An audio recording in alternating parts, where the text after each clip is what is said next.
ज्या आईवडिलांनी आपल्या मुलांना एकांतात आणि अंधारात कधी सोडलेच नाही, त्या मुलांनी आज त्याच आईवडिलांना अंधारात सोडून आपली जबाबदारी झटकली आहे. आणि हा अंधार म्हणजे आज तुम्हा आम्हाला दिसत असणारे हे वृद्धाश्रम.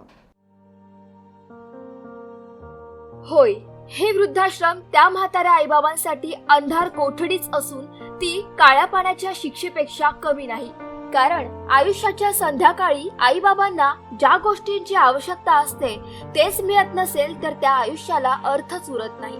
नातवंडांना खेळवण्याची लालसा, मुले सुनांसह प्रेमपूर्वक व्यवहार, नात्यांची जपणूक, आपुलकी, प्रेम, जिव्हाळा, ओलावा आणि स्पर्शाची भावना, या सर्व भावभावनांची गरज असताना ऐन वेळी तेही आयुष्याच्या सरतेशेवटी आईबाबांना मिळत नसेल तर याला जबाबदार तुम्ही, आम्ही, आपण सर्व आणि आजची आपली सामाजिक व्यवस्था असून आपणही उद्या म्हातारे होणार आहोत हे मात्र आपण विसरून गेलोय. आपण आज जे पेरणार आहोत तेच उद्या उगवणार आहे. अर्थात आपली मुले मोठी झाल्यावर तीच वेळ आपल्यावर येऊ शकते हे विसरून कसे चालेल. आई वडिलांशिवाय जीवन अपुरे आहे. आई जर उन्हापासून वाचवणारी थंड सावली आहे तर वडील थंड्या हवेचा तो झोका आहे जो चेहऱ्यावरून आपल्या खचलेल्या हावभावांना लपवून निरंतर कष्ट करून परिवाराचे पालन पोषण करीत असते. ज्या हातांना पकडून मुलं चालणे शिकवतात, मग का बरं म्हातारपणात त्यांचा आधार बनण्यापासून ते नकार देतात?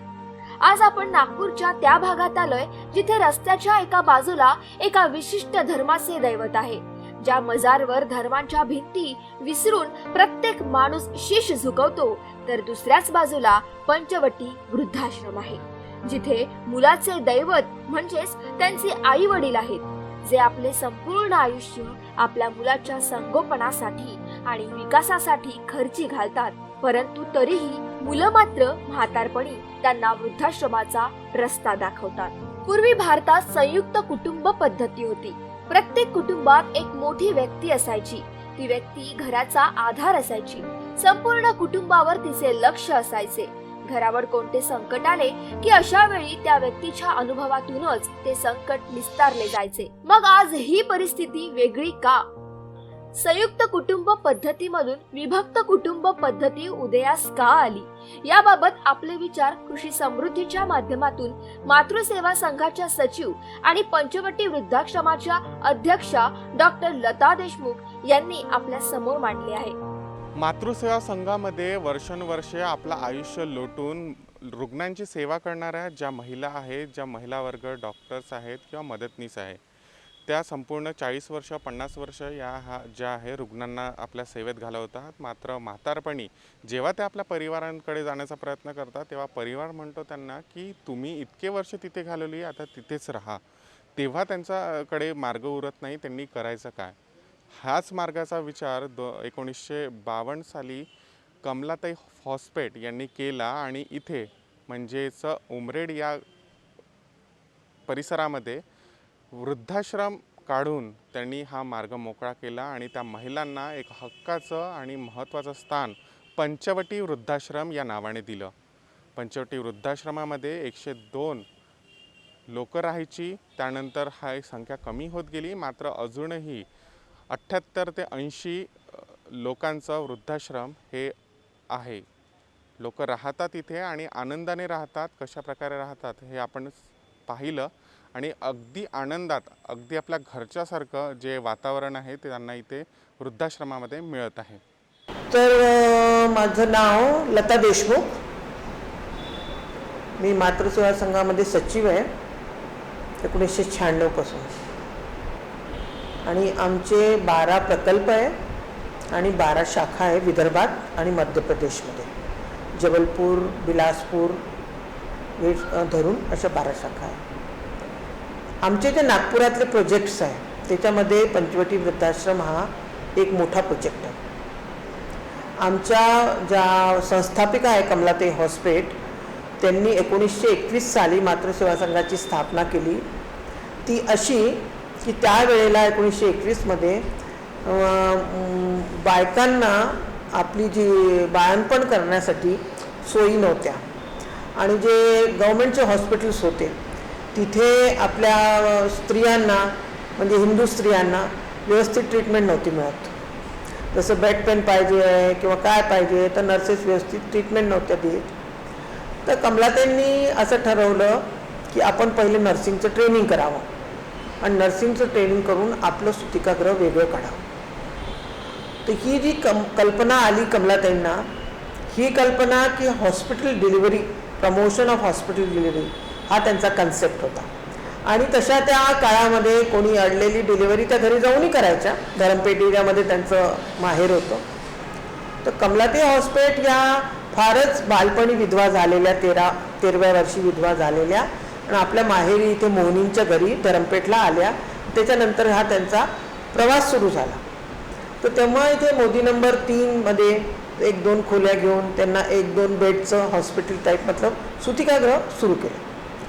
हे करत असताना त्यांनी तिथे मोदी नंबर 3च्या नंतर पालीवाल समाजाजवळ एखाद्या घरामध्ये, धानतोलीमध्ये असे 2-3 ठिकाणी चेंज करून त्यांनी सुतिकांची सेवा करणं सुरू केलं. त्याचबरोबर काय झालं की नंतरच्या काळामध्ये त्यांनी हे बर्डीचं सुतिकागृह स्थापित केलं. शासनाकडून ह्याच्यामध्ये लीजवरती जमीन घेतली, परमनंट लीजवरती, आणि इथे आपलं सुतिकागृह बांधलं.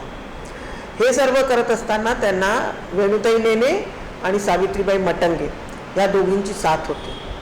आणि असं करत करत कमलाताईंनी आपला सामाजिक जो असतो, सामाजिक सेवेचा प्रवास सुरू केला. हे करत असताना आता हे 100 वर्ष होतात यावर्षी आमच्या संस्थेला. हे करत असताना कमलाताईंनी आजूबाजूला जे छोटे छोटे हिंगणघाट, वर्धा, ब्रह्मपुरी, अमरावती है ना, अशा ठिकाणी जाऊन छोटे छोटे सुतिकागृह, तिथल्या लोकांना संपर्क करायचा, त्यांच्याकडून जागा मागायची, देणगीमध्ये पैसे मागायचे. मग इथल्या बायका ज्या ट्रेन व्हायच्या, इथल्या ट्रेन नर्सेना तिथे व्यवस्थापिका म्हणून ठेवून द्यायचं आणि त्या तिथल्या सुतिकागृहाला हळूहळू तिथे मध्ये लोकल सपोर्ट राहायचा, सामाजिक लोकांचा, तिथल्या डॉक्टर लोकांचा पण लोकल सपोर्ट राहायचा. असे त्यांनी ते सुतिकागृह स्थापित केले. नागपुरात असताना हे जे आमचे प्रकल्प सुरू झाले, हे म्हणजे 1960मध्ये त्यांची कमलाताईंच्या आईंनी त्यांना म्हटलं की तुझ्या सुतिकागृहामध्ये काम करणाऱ्या बायका या जन्मभर तुझ्याकडे सेवा देत आहे. त्या असू शकतात विधवा, त्या असू शकतात अविवाहित, त्या असू शकतात परित्यक्त्या. त्यांनी आपलं जीवन तिथे दिलं आहे. तर ह्या जेव्हा म्हाताऱ्या होतील तर ह्या कुठे जातील? का की त्या आपल्या घरी परत जातील तर त्यांच्या घरचे लोक म्हणणारच ना की आयुष्यभर तू मातृसेवा संघाची सेवा दिली, आता मातृसेवा संघातच बरं राहा. त्याच्यासाठी कमलाताईंनी पंचवटी वृद्धाश्रम जे आज आपल्याला दिसतंय, ती जागा 3 एकराची राजाबाळ चिटणवीसांनी त्यांना दान दिली. त्याच्याबरोबर 10,000 रुपये दिले आणि लक्ष्मी स्मृती, राजाबाळ चिटणवीसांचे ज्या मिसेस होत्या त्यांचं नाव होतं लक्ष्मीबाई, तर लक्ष्मी स्मृती म्हणून ते सुरू केलं. आणि त्यांनी हा विचार केला की तिथे आपण या ज्या आपल्या इथल्या रिटायर्ड ज्याला म्हणतो आपण सेवानिवृत्त बायकांना आपण तिथे ठेवू. आणि अशाने ते पंचवटी लक्ष्मी स्मृतीची स्थापना झाली आणि कार्यकाळ सुरू झाला. त्यावेळेला त्या बड्या ताजबागच्या समोर जे आहे ना आमचं पंचवटी वृद्धाश्रम, तो फारच म्हणजे जी जागा होती ती अगदी म्हणजे एकटी होती. तिथे वस्ती नव्हती, तिथे जाणं येणं शक्य नव्हतं. त्या काळामध्ये म्हणजे इथून आमचा इथला एक ड्रायव्हर होता जगतराम, तो पाणी पोचवायचा. त्या काळामध्ये तिथे कोणी एखादा वृद्ध गेला तर त्याचं म्हणजे फ्युनरल करायचं आहे तर जगतराम त्याला रिक्षात टाकून आणायचा. म्हणजे काम करणारे लोकही कमी होते क्वचित. आणि त्याच्यानंतर ज्या अडचणी तिथे यायच्या पंचवटीला, दूर असल्यामुळे तुम्ही प्रत्येक क्षणाला तिथे राहू शकत नाही आणि प्रत्यक्ष जाऊन हे करू नाही शकत, लक्ष देऊ नाही शकत. तर त्यांना लागणाऱ्या वस्तू किंवा त्यांना लागणारा किराणा हे सगळं. तर अशा करत करत मग लोकांना असं वाटायला लागलं वृद्ध काळामध्ये आपण पंचवटीत. मग कमलाताईंनी म्हटलं की जे वृद्ध लोक आहे हळूहळू त्यांनी पण इथे ज्यांना कुठेच जायची जागा नाही आहे, समाजामध्ये ही वृद्धाश्रमाची जी प्रथा जी हळूहळू प्रचलित होत गेली ना, ते काळामध्ये काळाप्रमाणे काळारूपाने ते लोक पंचवटीत जाऊन राहायला लागले. त्याचं नाव पंचवटी वृद्धाश्रम पडलेलं आहे आणि पंचवटी वृद्धाश्रम म्हणून आज सगळे लोक ओळखतात. आणि पंचवटी वृद्धाश्रमाला आज समाजाचा इतका सपोर्ट आहे.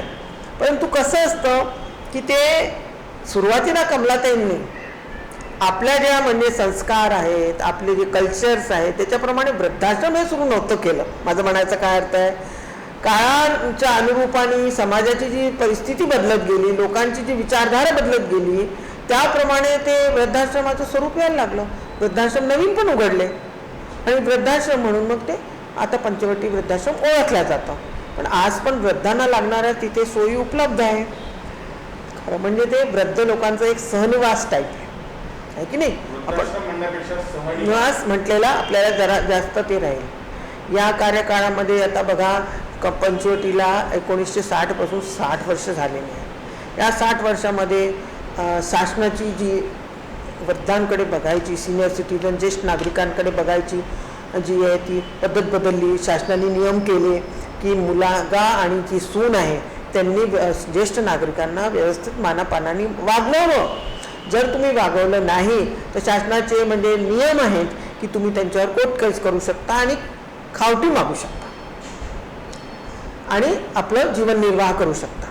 आत्ता परवाच्या ह्याच्यामध्ये शासनाने असे नियम काढले की मुलगी आणि जावई त्यांना सुद्धा जबाबदारी आहे आपल्या सासू सासऱ्यांची आणि त्यांनी सुद्धा त्या ज्येष्ठ नागरिकांची काळजी घ्यावी. तर शासन हळूहळू येणाऱ्या पिढीला, येणाऱ्या जनरेशनला ज्येष्ठ नागरिकांकरता एक जबाबदारी फिक्स करत आहे. तर मला असं वाटतं की हे करायची गरज पडली का, म्हणजे आपल्याला जोपर्यंत लागतं तेव्हा आपण आपल्या आईवडिलांना पोसायचं आणि आपले मुलं जर मॅट्रिकच्या नंतर पुढे इंजिनिअरिंगला पुढच्या शिक्षणाला तयार होत असतील तर त्यावेळेला त्यांची गरज नाही भासत तुम्हाला आणि तुम्ही म्हणतात की आता तुमची गरज नाही आहे, तुम्ही जा आणि वृद्धाश्रमात राहा. माझे इंटरव्ह्यूज मी ज्या लोकांचे घेतलेले आहेत त्याच्यामधून जे मला मिळालेलं आहे ते असं की या क्षणाला का तुम्हाला गरज पडली वृद्धाश्रमामध्ये यायची, तर या क्षणाला म्हणे आमचं पटत नाही. तर पटत नाही तर इतके वर्ष तर कुठलं, 60 वर्षापर्यंत तुम्ही तिथेच होते. 60 नंतर तुम्ही रिटायर्ड झाले, 65 वर्षाचे झाले, त्याने 5 वर्षापर्यंत तुमच्या परिवाराने तुम्हाला निभावून घेतलं. पण नंतर काय झालं की नंतर तुम्ही म्हणजे अनवॉन्टेड, म्हणजे तुम्हाला ती गरज नाही आहे त्यांना. ते असं का झालं का की ही जी आपली समाजाची बदलती प्रवृत्ती जी आहे ती जबाबदार आहे. त्याच्यामुळे महाराष्ट्र शासनाने मातोश्री वृद्धाश्रम काढले. आदास्याला आहे, आमच्या वर्धा शाखेला पण आहे. आमच्या जो मातोश्री आहे वर्धेला, वर्धा शाखेजवळ आहे. तर माझं असं म्हणणं आहे की ह्याच्यासाठी जास्त आपण म्हणजे ओहापोह नाही करू, पण सिनियर सिटीजनला, ज्येष्ठ नागरिकांना एक चांगलं राहण्याचं स्थान आणि ते पण स्थान कसं अगदी मोकळं, मन मोकळ्याप्रमाणे ते राहू शकतात, चालू शकतात, असं कंजेस्टेड नाही आहे. 3 एकराच्या जमिनीमध्ये एकदम वेल व्हेंटिलेटेड ते आमचं सर्वसाधारण मिडल क्लास लोकांकरिता ते केलेलं आहे. बरेचसे देणगीदार आहेत की ते आम्हाला वेगवेगळ्या स्वरूपात देणगी देतात. ते धान्याच्या स्वरूपात देतात, ते एखादी खोली बांधून देण्याच्या स्वरूपात देतात. काही कोविड आहेत मग ते तुम्हाला कोविडला लागणारे वस्तू, तर सॅनिटायझर आहे, मास्क आहे, थर्मल स्कॅनर आहे, असे देत राहतात. आणि हेच आहे की आपल्याला ते वृद्धाश्रमाला पुढे पुढे नेण्याच्या ह्याच्यामध्ये कामी येतं. माझं काय म्हणणं आहे, देणगी, पैसा आणि वस्तू ह्यानी वृद्धाश्रम नाही चालत. तुम्ही त्यांना जोपर्यंत आपुलकीने तिथे वागवत नाही तोपर्यंत ते तिथे कशाला टिकणार आहेत. आणखीन पॉश वृद्धाश्रम पुण्यात आहे, आणखीन नागपुरात पण आहे, पण ते आपल्या सर्वसाधारण मध्यमवर्गीय माणसाला परवडण्यासारखे नाहीत. आमचं जे पंचवटी आहे ते परवडण्यासारखं आहे. तिथे रिटायर्ड लोकही आहे, काही लोकांचे पैसे त्यांचे मुलं भरतात, काही लोक आपल्या पेन्शनचे पैसे भरून राहतात. आणि शासनाच्या योजनेअंतर्गत आमच्या तिथे काही बायका ज्या आहे ना त्यांना अनुदानित म्हणतो आम्ही, त्या फ्री राहतात. समाज कल्याण विभाग त्याच्याकरता आम्हाला ₹1,00,000 वर्षाचे देतो. ₹1,00,000 तर त्या बायकांचं काही होत नाही, पण त्या बायका तिथे म्हणजे निशुल्क राहतात. तर समाज कल्याण विभागाकडून मायनर काहीतरी नॉमिनल येतं. पहिले ₹550 देत होते, मग ₹750 पर हेड द्यायला लागले. तर असा तिथे पैसा येतो. आणि तसं आमचं ते पंचवटी वृद्धाश्रम समाजाच्या मदतीने, लोकल सपोर्टच्या मदतीने, शासनाच्या मदतीने सुरू आहे. मॅडम, एक असा समजच झाला आहे की ज्या आईवडिलाची मुलं चांगली वागणूक देत नाही तेच आईवडील त्या वृद्धाश्रमात येतात. तुमचं काय म्हणणं आहे या विचारावं? पहिली गोष्ट तर चांगली वागणूक देत नाही म्हणूनच येतात ना. तुम्ही ती स्टोरी ऐकली असेल, एक मुलगा होता आणि तो ब्लँकेट घेऊन जात होता आणि त्याला विचारलं, हे ब्लँकेट तू कोणाला देणार? तर म्हणे, बाबा जेव्हा तुम्ही म्हातारे व्हाल ना तेव्हा तुम्हाला देणार. का मी तुम्ही आजोबांना ब्लँकेट नाही दे, हे ब्लँकेट मी तुम्हाला म्हातारे झाल्यावर देणार. म्हणजे जी वागणूक तो मुलगा आपल्या वडिलांबरोबर करतो आहे तोच त्या मुलाचा मुलगा म्हणजे त्या म्हाताऱ्याचा ज्येष्ठ नागरिकाचा नातू बघतोय आणि त्याला वाटतंय की हे जे काही करतात ते माझे वडील माझ्या आजोबांबरोबर, हे ठीक नाही. म्हणजे this has to do something, has to be done with the culture of our and tradition of our country and it is the moral education which we are giving to our children. नुसतं मुलांना शिक्षण देऊन तयार करणं नाही, तर आपले जे मूल्य आहेत, आपल्या जे व्हॅल्यूज आहेत ते त्यांना देणं फार अतिशय आवश्यक आहे. आता हे व्हॅल्यू देताना मी जर माझ्या आजोबांची नाही व्यवस्थित वागली, मी जर माझ्या वडिलांची व्यवस्थित नाही वागली आणि ज्येष्ठ नागरिकाकरता माझा काही मान पान मी ठेवला नाही, त्यांची व्हॅल्यू नाही केली किंवा त्यांचा, तर मग आमची जी खालची जनरेशन आहे ती तेच करणार.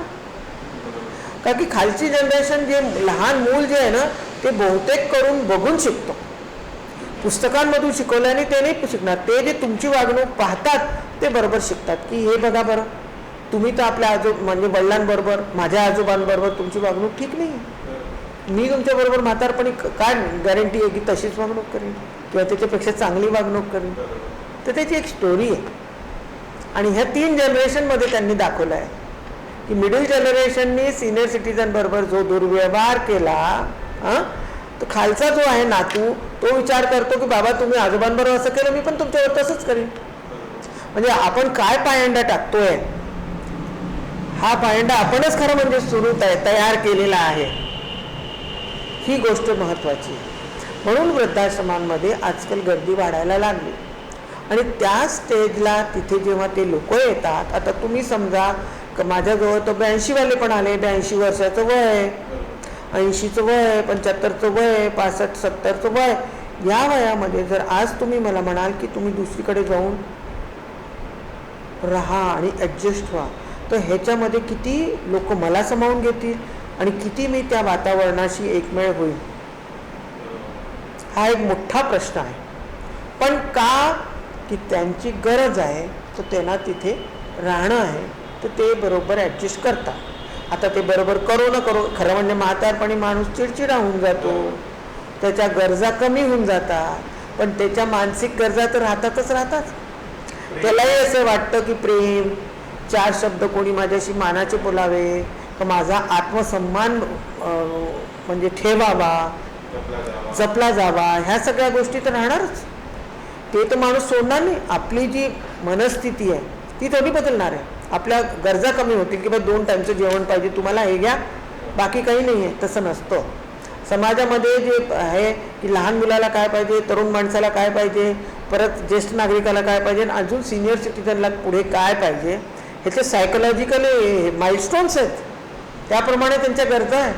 नुसतं कपडे लत्ते जेवण हे कोणाचंही नाही आहे, हे कोणालाही नुसतंच होत नाही. तर आज मॅडम जे आता सुरू आहे सध्याची कुटुंब व्यवस्था म्हणा किंवा समाज व्यवस्था म्हणा, त्याच्यामुळे हे प्रॉब्लेम्स जे आले हे समाजामध्ये निर्माण होत आहे का? जसं म्हाताऱ्या लोकांना आधी जपलं जायचं, म्हणजे घर असला तर जुनं कोड पाहिजेच घरी असं म्हटलं जायचं. आज ती आवश्यकता कुठेतरी कमी झाली आहे का? त्याला जबाबदार कोण असं तुम्हाला वाटतं? पहिलं जे सामाजिक हे होतं ना, सोशल स्ट्रक्चर होतं आपलं, त्याच्यामध्ये आपण जॉईंट फॅमिलीत राहत होतो. तर आपलं जे संयुक्त कुटुंब पद्धतीमध्ये बरोबर जे सिनियर सिटीजन होते, ज्येष्ठ नागरिक होतं, त्यांना व्यवस्थित वागवल्या जात होतं. आणि हा आपला मुख्य आहे, घरातला कुटुंबातला हा मुख्य आहे. आणि त्यांच्याबरोबर राहून लहानपणा जे मुलं होते, लहान मुलांचंही एक प्रकारे चांगल्या रीतीने देखभाल होत होती. फावल्या वेळामध्ये त्यांनाही काही संस्कार जुन्या लोकांकडून मिळत होते आणि जुने लोक घरात असले तो दबदबा होता, तोही होता. पण जेव्हा हे न्यूक्लियर फॅमिली झाली, त्याला काय विभक्त कुटुंब पद्धती, नोकरीमुळे म्हणा, कोणत्यामुळे म्हणा. त्याच्यानंतर आणि लोकांचं मला नाही माहीत इतकं तर सेल्फिश ॲटिट्यूड होऊन गेलेलं आहे. आज तुम्हाला काय वाटतं ज्येष्ठ नागरिकांची गरज नाही आहे? इथे नाही आहे. अमेरिकेमध्ये आणि इंग्लंडमध्ये जेव्हा जातात तर ज्येष्ठ नागरिकांनाच घेऊन जातात आणि ज्येष्ठ नागरिकांना आपले मुलं मोठे होईपर्यंत तिथे वागवतात आणि ते जातात नोकरीवर तर हेच ज्येष्ठ नागरिक, हेच आई वडील त्यांच्या इथे सगळं घरातले कामं करून त्यांच्या मुलांना बाळपणापासून तो मोठे करतात. आणि जेव्हा ते मुलं परदेशामध्ये आपल्या पायावर उभे राहिले की परत त्यांची गरज नाहीच आहे त्यांना. This is an established fact, you can prove it. थोड़ा सा रिसर्च करेंगे तो आपको समझ में आ जाएगा. तुम्ही म्हणता ना की ज्येष्ठ नागरिकांची गरज नाही आहे का, घरातल्या लोकांना तेव्हाही होती संयुक्त ह्याच्यामध्ये. आता हे न्यूक्लिअरमध्ये गेले म्हणजे इंडिपेंडेंट छोटे छोटे संयुक्त कुटुंबातून निघून हे आपले एकट्या कुटुंबामध्ये जरी गेले तरी त्यांना ज्येष्ठ नागरिकाची गरज आहे. पण एकाच ह्याच्यामधून वेळेनंतर एक काळ पलटल्यावर तुम्हाला त्यांची गरज भासत नाही, हा एक मोठा प्रश्नचिन्ह आहे.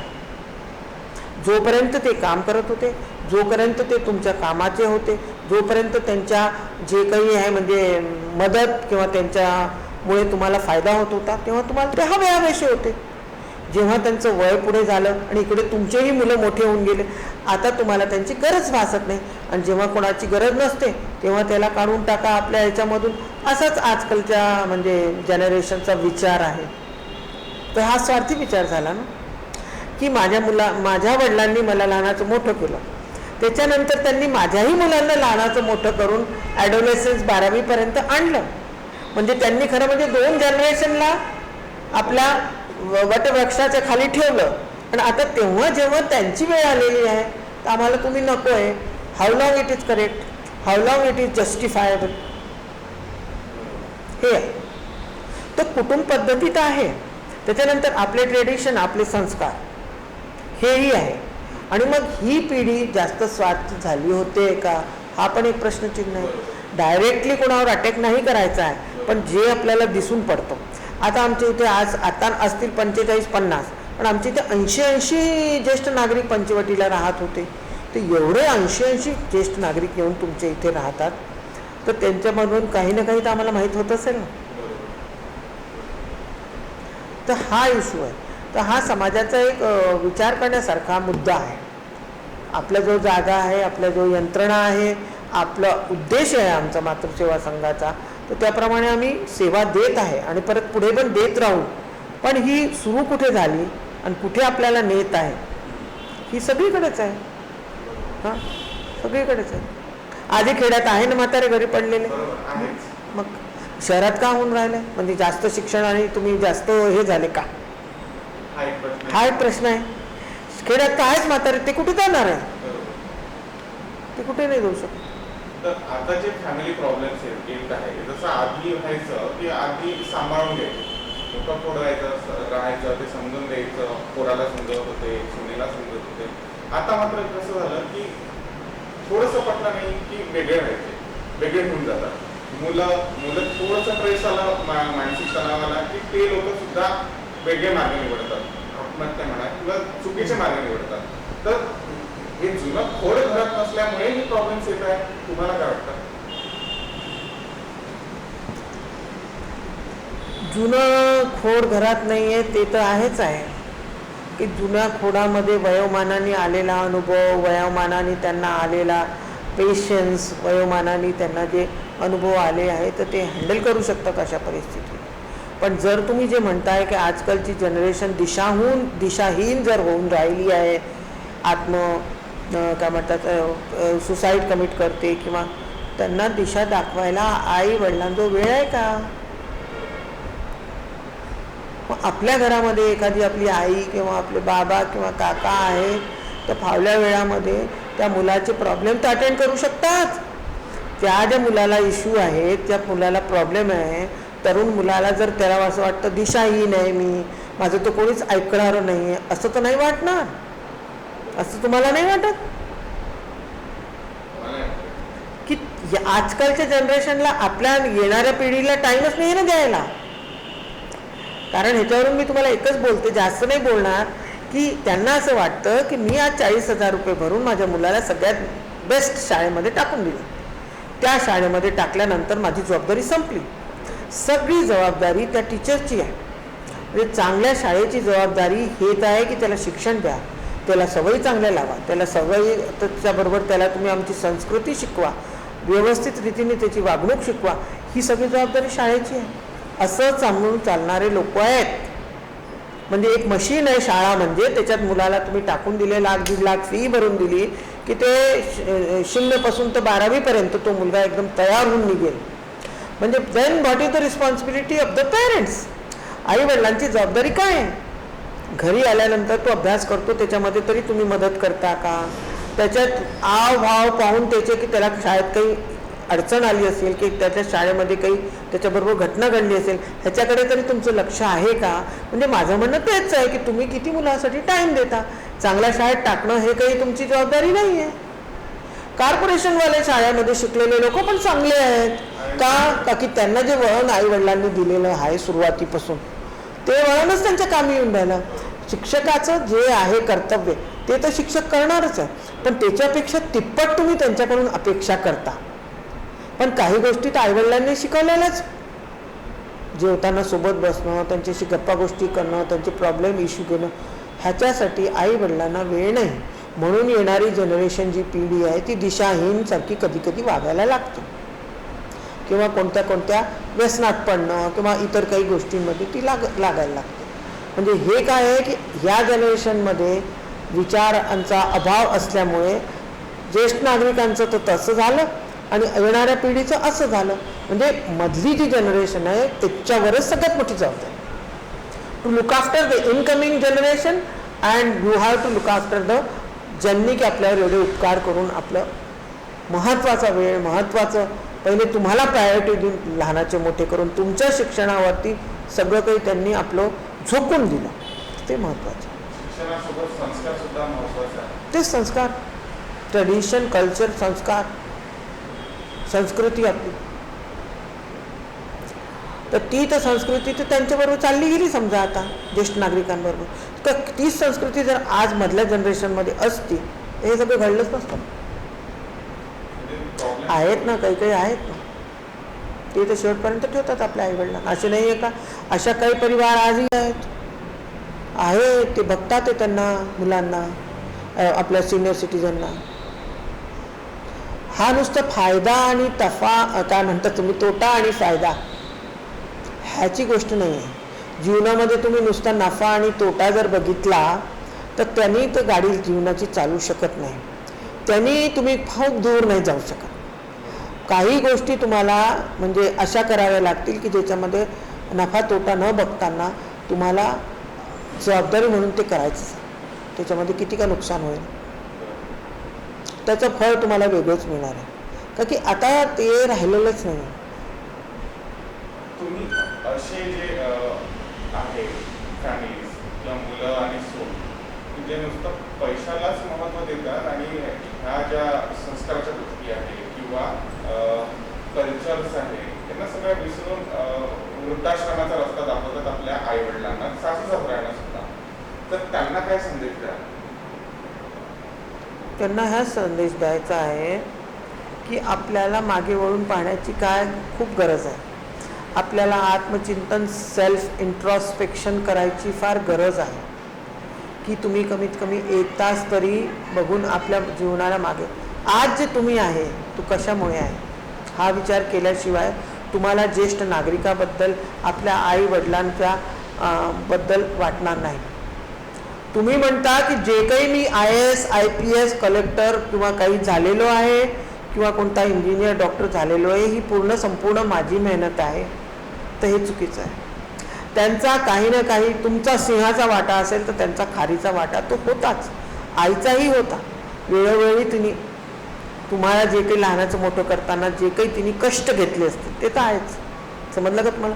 तर तशा परिस्थितीमध्ये तुम्ही डिनाय नाही करू शकत. तर तुम्हाला ते इंट्रॉस्पेक्शन करण्याची फार गरज आहे दोन्ही गोष्टींवर, स्वतःच्या येणाऱ्या पिढीबद्दलसाठी आणि तिकडे ते ज्येष्ठ नागरिकांबद्दल, की कुठेतरी आपण कमी पडतोय या विषयावरती विचार करून वागण्यासंबंधी कुठेतरी आपलं चुकतं आहे, कमी पडायचा प्रश्नच नाही, कुठेतरी आपलं प्लेन चुकतं आहे, म्हणजे स्ट्रेट चुकतं आहे की आपण उचललं आणि ह्या वृद्ध लोकांना तिथे टाकून दिलं. घर कमी पडतं, मुलांना अभ्यासाला करा जागा नाही, ह्या सगळे मी पुष्कळ ऐकलं आहे. इंटरव्ह्यूजमधून मला जे निघालेलं आहे मी पुष्कळ ऐकलं आहे की घरच लहान पडायला लागलं तुम्हाला, तर तुम्हाला मुलांना अभ्यासाची जागा नाही आहे, तर त्यांना टी व्ही बघायचा आहे. ह्या तर छोटे छोटे ॲडजस्टमेंट्स आहेत, नाही आहेत का? आपण करतो की नाही? आपण करतो, परंतु ते काही कारण नाही आहे की तुम्ही त्या ज्येष्ठ नागरिकांना एकदम वृद्धाश्रमाची रस्ता दाखवा. आणि त्या वयामध्ये ज्यांचे कोणी नाही आहे, समजतं मला, ज्यांचे कोणी नाही आहे, काही असे आहे ज्यांचे की कोणी नाहीच आहे, खरंच नाही आहे कोणात, तर त्यांना तर राहणं भाग आहे. पण ज्यांचे कोणी आहे त्यांच्याबद्दल हे सगळं आपण बोलतोय. ज्यांचे कोणी नाही आहे तर जाणारच, तिथे राहणारच, आपली पेन्शन राहील, जे काही राहील. आमच्या इथे आहेत ना असे लोक जे म्हणतात आमच्या कॉलनीमध्ये हे आजी आहे, किती वर्ष झाले, आतापर्यंत चांगल्या होत्या, आता आम्हीच भरू पैसे मॅडम, यांना ठेवून घ्या तुम्ही वृद्धाश्रम. असेही आहे जे की समाजातले लोक पैसे गोळा करून त्यांना तिथले पैसे भरतील, 3-4 हजार रुपये जे काही आहेत. हां, त्यांच्यासाठी मान्य आहे ना.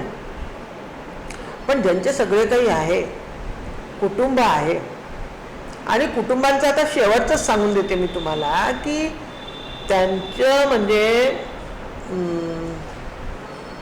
निधन झाल्यानंतर